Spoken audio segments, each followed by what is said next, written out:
ওটা আগে দেখো, এই বিসির ভিডিওটা আগে দেখো। গালাগালি দেওয়ার খুব ইচ্ছা হচ্ছে, দিতে পারছি না, গায়ে লাগছে তো। গায়ে লাগলো এই কথাটা এই কারণে, এই বিসি জানে না যে গরুর প্রত্যেকটা অংশ, প্রত্যেকটা জিনিস উপকারী, ভগবানের বরদান। জানে তো, দেখতেও শালা মুখটা সুরের মতো, ছাগলের বিচি যেরকম, আর শালা মুখটাও বাঁকা। আগে এই ভিডিওটা দেখো, তারপর বলছি দু চারটে কথা। যারা বিশ্বাস করবে করো, যারা না করছো তারা একবার গরুর রচনা তো পড়েছো ছোটবেলায়, পারলে গরুর উপাদান সম্বন্ধে জেনে নাও, যেটা মানুষের কতটা উপকার কতটা অপকার। ঠিক আছে?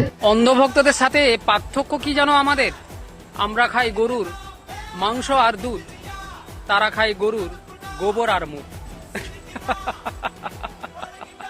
হ্যাঁ রে বিসি, বড্ড বেশি জ্ঞান জ্ঞান করলি, জ্ঞান দিলি। তো এবার একটা কথা বললি না, অন্ধভক্তরা কি করে?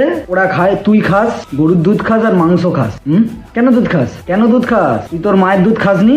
গরুর দুধ খাবি না, গরুর মাংস খাস? তো তোর মতো মূর্খ লোকেরাই এইসব কথাবার্তাগুলো বলে বেড়ায়। গরুর দুধ যেমন উপকার, দুধ খাস, ঘি খাস, সেরকম এটা জানিস না? আল্লাহ বলিস তো, ভগবান তোর ভগবান হচ্ছে আল্লাহ। হ্যাঁ, আল্লাহ যখন বলিস তাহলে কি বলেছে তোদের কোরআনে কি বলেছে?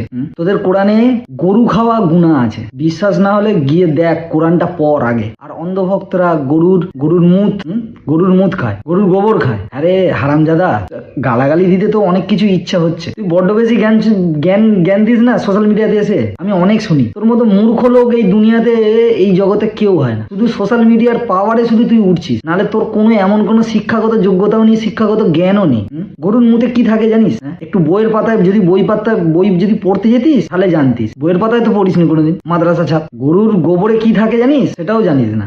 আগে এই জিনিসটা জান গরুর গোবরে থেকে কি কি তৈরি হয়, কি কি উপকার হয়, কি কি কাজে লাগে, গরুর মুত কি কি কাজে লাগে, কি উপকারে কাজে লাগে। সাইন্টিফিক এন্ড মেডিকেল দুটো জিনিসই একবার দেখিস। বোকা চোদা, মুখটা ধুয়ে আয়, যেন মুখটা তোর বাঁকা লাগছে, নাহলে বাঁকিয়ে দেবো সালা আলতু ফালতু কথা বললে। তোদের ধর্মের খাবার নিয়ম আছে, দুম্বা, জানা দুম্বা খানা, অকাত আছে, খা। তুই তোর মাকে কেটে খা পারলে। বন্ধুরা যদি ভুল কথা বলে থাকি, ঠিক আছে, আমাকে এই কথাটার উত্তর দেবে। আর সনাতনী ভাইয়েরা সবাই আমার সঙ্গে থেকো। ভালো লাগলে লাইক করো এবং বেশি করে শেয়ার করো ভিডিওটা, এবং অবশ্যই একটা কমেন্ট করে যাবে এই সুরের বাচ্চা, এই এসবির জন্য একটা সুন্দর একটা কমেন্ট করে যাবে তোমরা। এই ভালো লাগলে ভিডিওটা বেশি করে শেয়ার করো। আর মহাদেব, জয় গৌ মাতা।